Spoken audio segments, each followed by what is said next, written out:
Hi friends, this is Suma. இன்றைக்கி நம்ம சேனலில் டிஸ்கஸ் பண்ண போகிறது திருப்புகழ் தான். ஸோ வாங்க ஃப்ரெண்ட்ஸ், நம்ம டைரெக்டாக டாபிக்குள்ளே போயிடலாம்.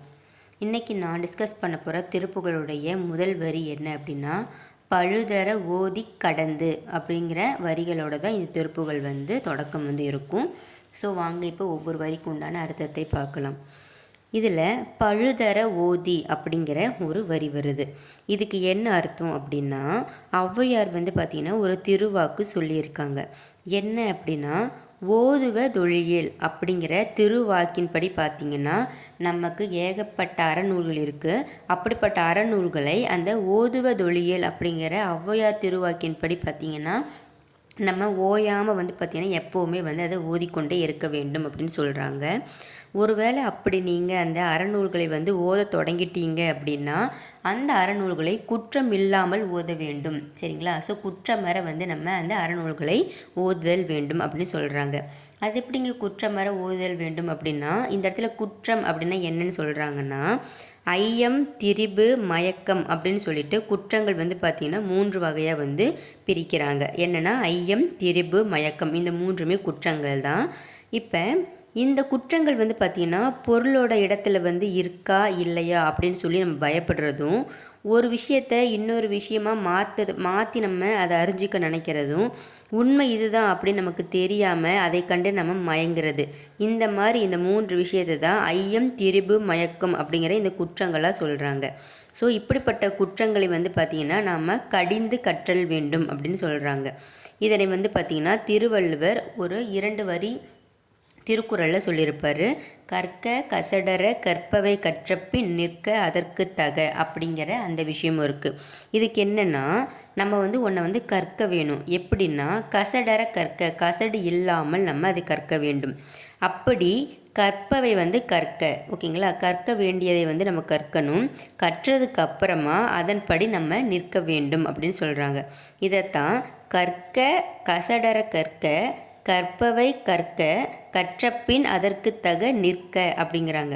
எக்ஸாக்டாக சொல்லணும்னா கற்க கசடர கற்பவை கற்றப்பின் நிற்க அதற்கு தக அப்படி தான். பட் உங்களுக்கு புரியணுங்கிறதுக்காக நான் சொல்கிறேன். கற்கணும் எதனா கசடர கற்க வேண்டும். கற்பவை கற்க, கற்க வேண்டியவற்றை மட்டும் கற்க வேண்டும். கற்றப்பின் அதற்கு தக நிற்க, கற்றது மட்டும் இல்லாமல் அதன்படியே நாமல் நின்று வாழ்ந்து காட்ட வேண்டும் அப்படிங்கிறது தான் இந்த திருக்குறளுக்கு உண்டான அர்த்தம். அடுத்தது பார்த்திங்கன்னா ஓதுவதோட பயன் என்ன அப்படின்னா ஒழுக்கமுடைமை அப்படிங்கிறத ஃபஸ்ட் நம்ம தெரிஞ்சுக்கணும். இப்போ ஒன்று நீங்கள் ஓதுறீங்க அப்படின்னா கண்டிப்பாக ஒழுக்கம் என்பது வேணும். ஒழுக்கமுடைமை இருந்தால் மட்டுமே நம்ம ஓத வேண்டும். அப்படி ஒருவேளை நமக்கு ஒழுக்கம் இல்லாதவர் அதை ஓதுனாங்க அப்படின்னா அதை ஓதியும் பார்த்திங்கன்னா பயன் இல்லை அப்படிங்கிறத நம்ம ஃபஸ்ட்டு உணர்ந்துக்க வேண்டும். ஸோ நம்ம ஒன்று படிக்கிறோம் அப்படின்னா, அறநூல்களை படிக்கிறோம் அப்படின்னா நம்ம ஒழுக்கமுடைமை இருக்கோமா இல்லையா, இல்லை நம்ம சரி பண்ணிக்கணுமா, அதெல்லாம் தெரிஞ்சுட்டு ஒழுக்கமுடைமை முழுசாக வந்ததுக்கப்புறமா நம்ம அறநூல்களை ஓத வேண்டும் அப்படின்னு சொல்கிறாங்க. இதுக்கப்புறம் பார்த்திங்கன்னா நம்ம ஓதுகின்ற நாள்களும் பார்த்திங்கன்னா குற்றம் இல்லாத நாள்களாக பார்த்து நமக்கு அமைய வேண்டும். ஸோ குற்றம் இருக்கின்ற நாள், குற்றம் இல்லாத நாள் அப்படின்னா என்னென்னா, குற்றம் இல்லாத நாள்களாக பார்த்து ஓத வேண்டும் அப்படின்னா அப்போ அட்டமி, சதுர்த்தி, பௌர்ணமி, அமாவாசை, பிரதமை அப்படின்னு சொல்லிட்டு மாதத்தில் 8 நாட்கள் பார்த்திங்கன்னா நம்ம ஓதக்கூடாது அப்படின்னு சொல்கிறாங்க. ஸோ ஓதக்கூடிய பார்த்திங்கன்னா நல்ல நாட்களை பார்த்து ஓத வேண்டும். ஸோ அந்த மாதிரி குற்றம் இல்லாத நாள்களாக நமக்கு அமைவதற்காக இந்த நாட்களை தவிர மற்ற நாள்கள் ஓதலாம் அப்படின்னு சொல்கிறாங்க. ஸோ மாதத்தில் பார்த்திங்கன்னா இந்த 8 நாட்கள் நம்ம அறநூல்களை ஓதக்கூடாது. இதுக்கு நம்மளோட லைஃபுக்கு அதை எப்படி நம்ம அப்ளை பண்ணிக்கலாம் அப்படின்னா, இப்போ ஒரு ஸ்கூலில் ஒரு கிளாஸில் ஒரு டீச்சர் இருக்காங்கன்னு பார்த்துக்கோங்களேன். அந்த டீச்சர் நமக்கு ஏதாவது ஒன்று கற்பிக்கிறாங்க அப்படின்னா, அப்படி அந்த ஆசிரியர் நமக்கு கற்பிக்கும் போது நம்ம கவனம் இல்லாமல் நம்ம அதை கேட்குறதும், எங்கேயாவது அவங்க சொல்லித்தரதை கவனிக்காமல் வேற எங்கேயாவது பராக்கு பார்த்துட்டு உட்காந்துருக்கிறது, இன்னொன்று சிந்தனை பார்த்திங்கன்னா நம்ம வேறு இடத்துல செலுத்துறது, அவங்க சொல்லித்தரதை செலுத்தாமல் பராக பார்த்துட்டு சிந்தனை வேறு இடத்துல நம்ம சிதற விடுதல் இல்லை செலுத்துதல், இல்லைனா அசட்டையாக இருக்கிறதல், நீங்கள் என்ன சொல்லித்தருது அப்படி சொல்லிட்டு நம்ம அசட்டையாக உட்காந்துருப்போல அந்த மாதிரி இருக்கிறது, இல்லைனா அவமதிப்புடன் நம்ம முன்னாடி நிற்கிறது, இந்த மாதிரி விஷயங்கள்லாம் பார்த்திங்கன்னா குற்றம் அப்படிங்கிற ஒரு விஷயத்தில் தான் வரும். ஏன்னா இந்த இடத்துல ஆசிரியர் அப்படிங்கிறது முருகன் வச்சுக்கலாம். அந்த மாணவர்கள் மாணவிகளாக இருக்கக்கூடியவர்கள் பார்த்திங்கன்னா நம்ம மக்கள், அதாவது இல்லை முருகப்பெருமானுடைய பக்தர்கள், அடியார்கள் அப்படிலாம் சொல்லிக்கலாம். அப்படி இந்த இடத்துல ஆசிரியர் அப்படிங்கிற முருகர் வந்து நமக்கு ஒன்று சொல்லி கொடுக்குறாரு அப்படின்னா, இந்த மாதிரி நம்ம கவனம் இல்லாமல் கேட்குறது, பராக்க பார்க்குறது, நம்ம சிந்தனை வேறு இடத்துல செலுத்துறது, இந்த மாதிரி அசட்டையாக இருக்கிறது, அப்புறம் அவமதிப்போடு அவங்கள வந்து அவங்க முன்னாடி நிற்கிறது, இதெல்லாம் நான் குற்றம்னு சொன்னேன் பார்த்தீங்களா? அதெல்லாம் வந்து குற்றம் அப்படிங்கிறது ஃபஸ்ட்டு தெரிஞ்சுக்கோ அப்படிங்கிறது முருகப்பெருமான் சொல்கிறாரு. அதனால் குற்றம் இல்லாத ஒரு குணத்தை கொண்டு நம்ம அடக்கமாகவும் பணிவையும் நம்ம மனசில் மேற்கொண்டுட்டு அறிவை வளர்க்கக்கூடிய அறநூல்களை ஓத வேண்டும். ஸோ ஒருத்தர் அறநூல்களை வந்து ஓத ஸ்டார்ட் பண்ணுறாங்க அப்படின்னா அவங்கக்கிட்ட குற்றம் இல்லாத குணம் இருக்கணும், மெயினாக அடக்கமும் பணிவும் இருக்கணும். இதையெல்லாம் தாண்டி ஒழுக்கமுடைமை. ஸோ இந்த அடக்கமும் பணிவும் குற்றமில்லாத குணமும் இருந்தாலே அவங்க ஒழுக்கமுடைமை உடையவர்களாக கருதப்படுவார்கள். ஸோ அப்படிப்பட்டவங்க அறநூல்களை ஓத வேண்டும். ஸோ குற்றமில்லாத நாட்களாக பார்த்து நீங்கள் ஓத வேண்டும்.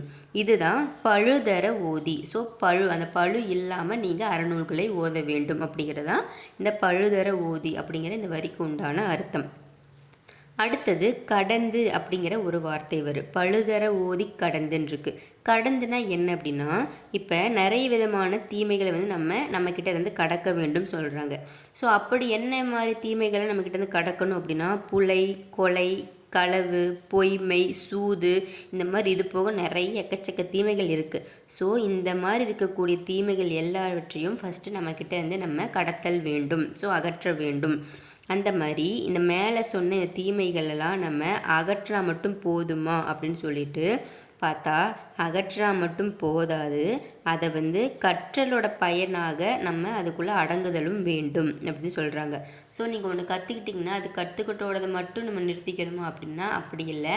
அந்த கற்றுக்கிட்டதை நம்ம லைஃப்பில் அப்ளை பண்ணி நம்ம அதோட வந்து நம்ம வாழ்க்கையை வந்து ஒன்றி வாழ வேண்டும். அதுக்கு தான் வந்து அறநூல்கள் அப்படிங்கிறது மிகவும் இன்றியமையாதது.